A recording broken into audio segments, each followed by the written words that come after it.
middle-class tax hikes could be coming. Ohio Republican Congressman Jim Jordan says, make no mistake, everyone will be paying more and likely a lot more. Sir, make your case. Well, I mean, Liz, you're exactly right. You guys did call it.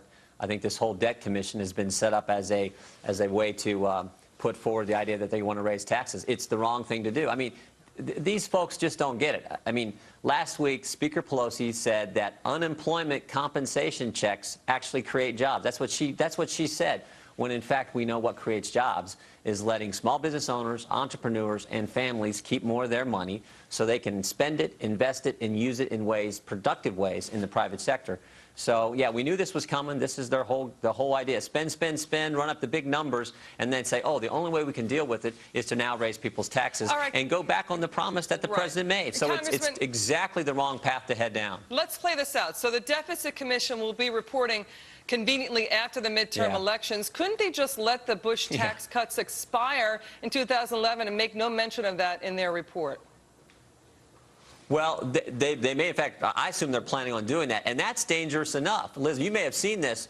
4 weeks ago, Art Laffer had a great column in the Wall Street Journal where he talked about the fact that, you know, policy decisions impact people's behavior. And his point was people are taking profits and income this year in anticipation of what's going to happen on January 1st, 2011, when the top marginal rate goes to 39.6, when dividends rate goes up to 39, when capital gains rates go from 15 to 20%. So people are taking profits and income now, knowing that there's tax increases coming. Now, if we have additional taxes on top of that, imagine, Laffer's point was that may cause a double dip in recession. That's going to impact economic growth next year. Now, if we got more tax increases coming on top of that, imagine what that will do to our economy. Yeah, so you know, this is dangerous, this road that they're taking us down, and it's completely wrong. You know, the upper brackets could see a 45% effective rate because there's a phase out of itemized deductions, and also healthcare reform puts a new investment income tax onto the upper brackets, which honestly have a lot of small businesses in there.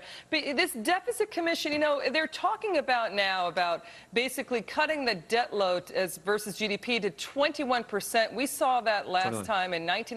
It's now around 24%. And you know what? Do you remember when David Stockman he was Reagan's budget director, got chastised for criticizing publicly Ronald Reagan in 1981, saying, look, our debt load is at 6%. 6%. That's a fraction of what we're seeing now. And you know, the other thing, too, is the OMB director. What's his exit strategy? Peter Orszag, his exit strategy out of the debt picture is just to leave. To leave.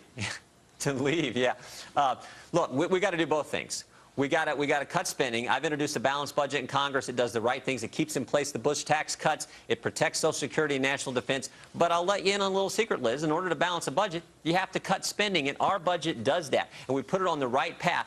But the second thing you have to do is also not raise taxes, but lower taxes, because long term, to get a handle on our deficit, to get a handle on our $13 trillion national debt, to get a balanced budget, you have to have economic growth. And this is what the liberals miss. They think big government planning is going to solve this mess. Heck, if big government taxes and big government planning were going to solve this mess, we'd have been out of it a long time ago, because that's all they've been doing for 2 years. Tax cuts are going to get the growth we need. Right, and you make a great point about growth, because we're seeing average GDP growth now. We saw 3% since 1959. The CBO is saying only 2%. What do you make of that? Yeah. Well, it's Laffer's point. I mean, business people are out there saying, we think they're going to go ahead and raise the taxes, go to the top rate to 39, raise the capital gains rate, and we may have additional tax increases coming. They're not taking the risk. They're not doing the things they would typically do, the things we would typically see as our economy begins to move out of a recession, because they're scared. They don't know what the yahoos in Congress are going to do next. They don't know what's the next. Is it another health care? They're still talking about cap and trade. These things are scaring the business owners out there, the small business owners, and the families who make our economy go. We need to send the right message. Look, we're not going to raise your taxes. We're going to lower your taxes. We're going to get a handle on spending and move us on a direction to get to a balanced budget. Final question. If we would do that, you would see economic growth in this country. Final question. When you see the president say he's going to call everybody's bluff, does that mean he's going to basically cut Social Security entitlement? And is that the way to go? No. In other words, Social Security reform is so far on the back burner, you know, it's not even on the stove. Is he going to raise that next year? No, when he says he's talking about raising taxes. He set this debt commission up, in my judgment, as a guise to promote a tax increase after this election. All the spending he did, okay, guys, now you Republicans, you've been talking about cutting spending and getting our deficits and our national debt under control. Well, now, you know what we have to do? We have to look at the tax. That's his whole plan, and it is wrong, dead wrong. All right, Congressman Jordan, good to be with you tonight, sir. Thank you so much for joining. Thank you.